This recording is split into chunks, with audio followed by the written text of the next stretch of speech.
Avec vous, un communiqué du gouvernement. Merci, madame. Communiqué numéro 073 du gouvernement de la transition. Le gouvernement de la transition a le regret d'informer l'opinion que, dans la nuit du 31 mars au 1er avril 2025, un drone des forces armées et de sécurité de la République du Mali, immatriculé TZ98D, s'est écrasé sur le territoire national à Tenzawatène, cercle d'Abébara, région de Kidal. L'épave a été localisée précisément dans une zone dont les coordonnées géographiques sont les suivantes. 19 degrés, 52 minutes, 4,738 secondes nord, 2 degrés, 53 minutes, 38,101 secondes est, à 9,5 km au sud de la frontière Mali-Algérie. Suite à cet incident, une enquête a été immédiatement ouverte. Des résultats de l'investigation préliminaire, les points suivants méritent d'être évoqués. La liaison a été perdue avec l'appareil dans une position située sur le territoire malien et dont les coordonnées géographiques sont les suivantes. 19 degrés, 51 minutes, 50,526 secondes nord, 2 degrés, 53 minutes, 36,099 secondes est, soit 10,2 km au sud de la frontière Mali-Algérie. La distance entre le point de rupture de liaison avec l'appareil et le lieu de localisation de l'épave est de 441 mètres. Ces deux points sont tous situés sur le territoire national. Les dernières informations transmises par le drone étaient relatives à une rencontre de terroristes de haut profil qui planifiaient des actions.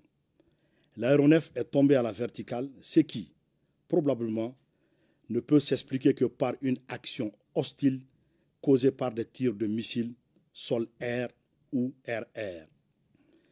Quelques heures après l'incident, le gouvernement de la transition a pris connaissance par voie de presse d'un communiqué du ministère de la Défense algérienne revendiquant la destruction d'un drone qui aurait survolé l'espace aérien de l'Algérie sur 2 km.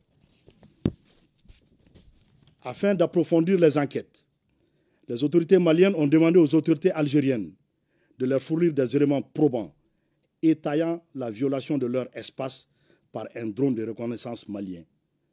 Depuis 72 heures, aucune suite satisfaisante n'a été réservée à la demande malienne.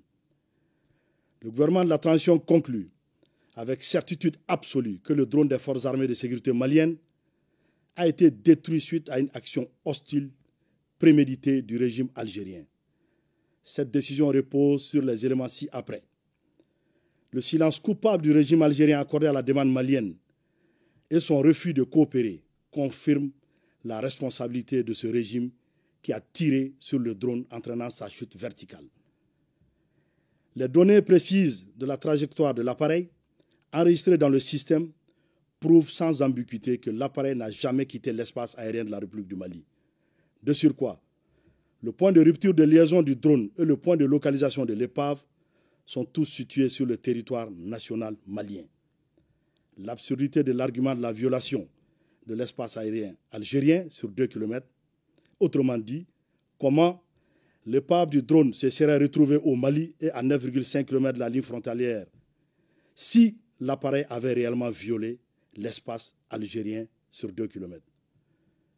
Face à la gravité de cet acte d'agression inédit dans l'histoire des relations entre le Mali et l'Algérie, le gouvernement de la transition condamne avec la dernière rigueur cette action hostile, inamicale, condescendante des autorités algériennes, dont le chef de l'État affirmait récemment à Mondovision que, je le cite, 90% des solutions maliennes se trouvent en Algérie.